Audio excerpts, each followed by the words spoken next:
Welcome back to the House Environment Committee. We are going to stay with the same topic, page 652, and we welcome Kevin Burke from EC. Chair Sheldon, hi, committee members. Kevin Burke, for the record, Director of the Vermont Watershed Management Division, DEC.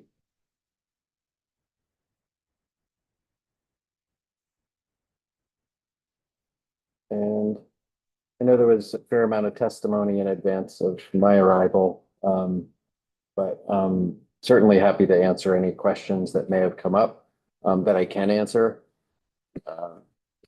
Generally, the department doesn't really support the absolute prohibition of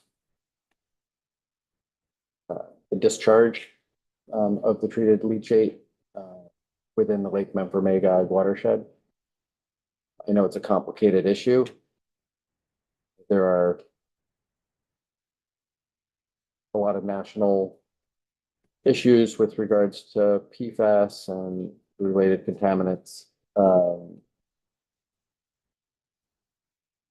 there's a lot of work to develop standards as well, some of which have been recommended at this point, but not yet formally adopted.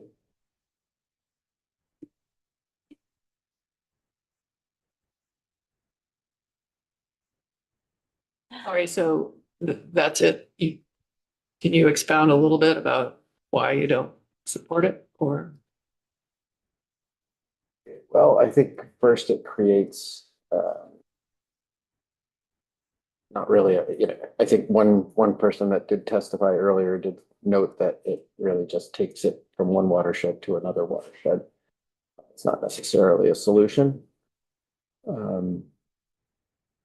We're also working closely with the Coventry landfill on the pilot to remove PFAS from the leachate.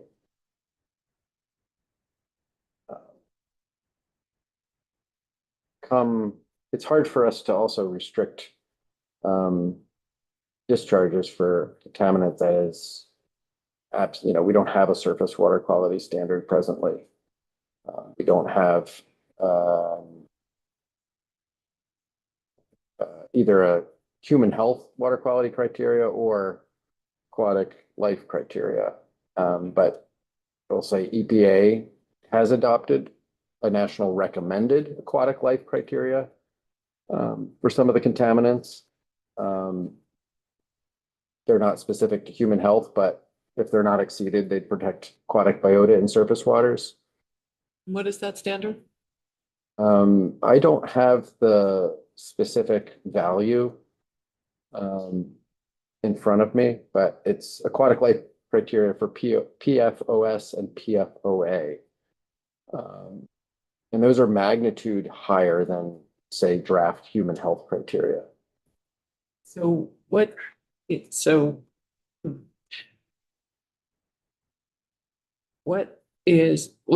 will we have a state standard? Because EPA has adopted the national recommended aquatic life criteria,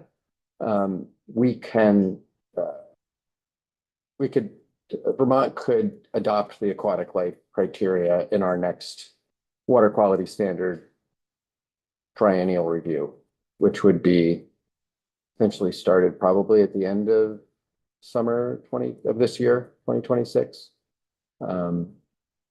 That process is subject to public comment. So once EPA finalizes any type of human health criteria, we could do the same thing.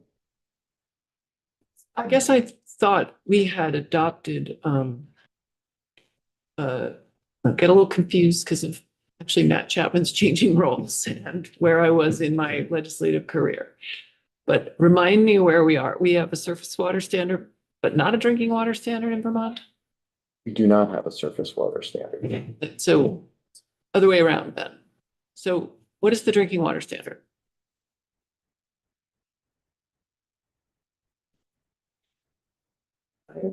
Yeah, I'm not 100% up to speed on all of the drinking water standards. I would have to defer, but if somebody here is aware of what that value is, I would defer to them.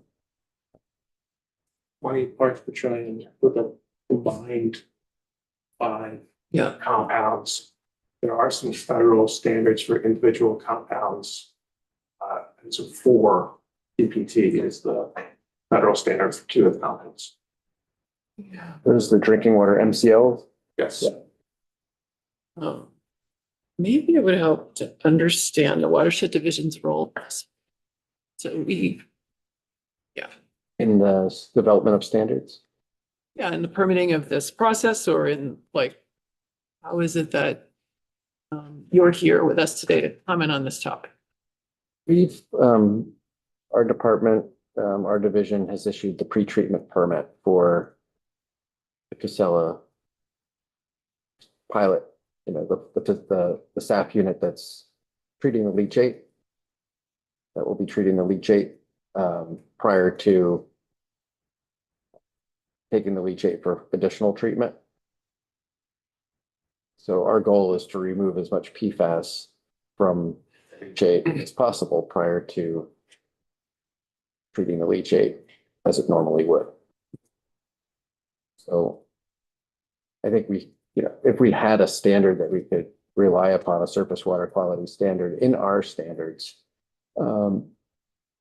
that would, you know, certainly give us more leverage to manage, you know, not only say this type of discharge, but other discharges. There's PFAS in wastewater treatment plant facilities, just from standard household products.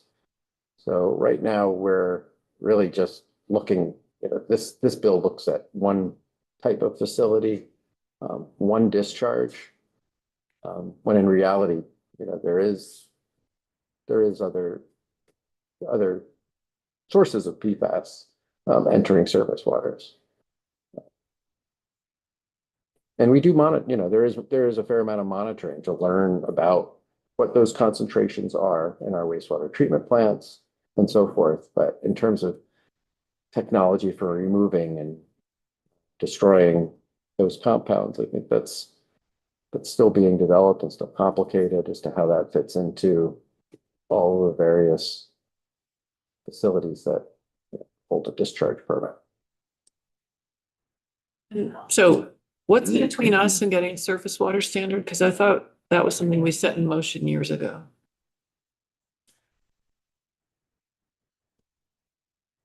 I think it's complicated. I don't think Vermont has had really the resources to develop criteria for some of these compounds. So I think there is a real need to rely upon EPA and other federal partners to get at what those criteria should be. I think it's a fair amount of work. I think we do coordinate to some degree, to the extent that we can, to provide input. We're also coordinating with Department of Health, Department of Fish and Wildlife, simply because there's, you know, these contaminants can end up in fish for consumption, water for consumption. It's complicated, but we, you know, now that EPA does have recommended aquatic life criteria for certain PFAS contaminants, we can now, through our triennial review of the Vermont water quality standards, adopt those that were recommended. And the same could be said about when the human health criteria are recommended by EPA. We would have the ability to adopt those. And it would be subject, you know, adding those criteria to the standards would be subject to public comment. Representative Sakowicz. If this bill were to go into effect as written, what would happen? What would be the changes from the status quo on the landscape?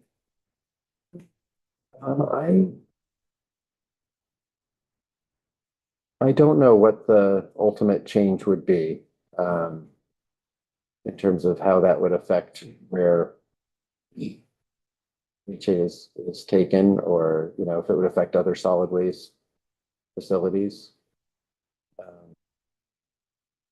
I think Matt Chapman would probably have a better handle as to how that would transport of leachate and, you know, if there was an absolute prohibition in this watershed, how that would affect things going forward.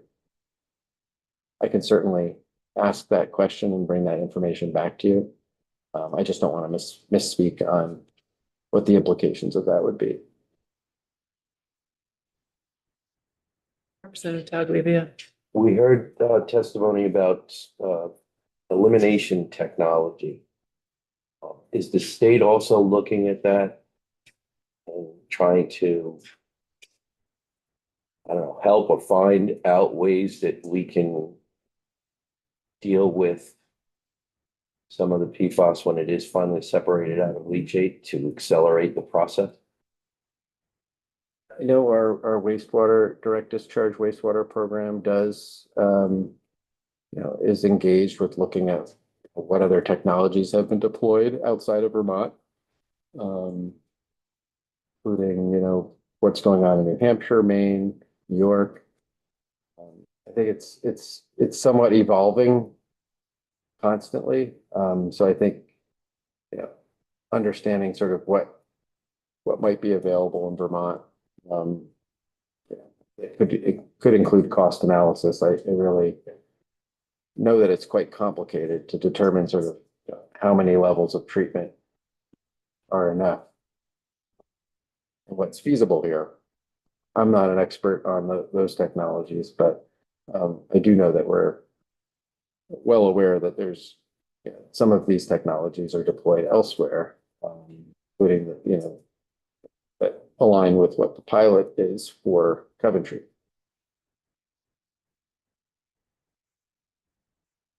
Representative Austin. So do all lakes in Vermont get tested for PFAS to look at their levels? I do not believe that all lakes are tested for PFAS. I'd have to check with our inland lake and Lake Champlain monitoring programs. I'd be really curious Yeah. as to know, because I guess it is in lakes and just to kind of compare levels. I know we probably have some data. It could be as a result of some of the wastewater treatment plant testing. But I can certainly find out what we have for where we are monitoring for it and where we are not. Thank you.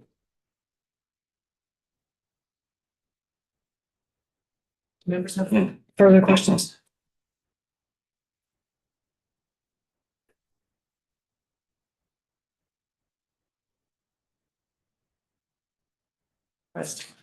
Thanks for joining us. Yeah, thanks for having me.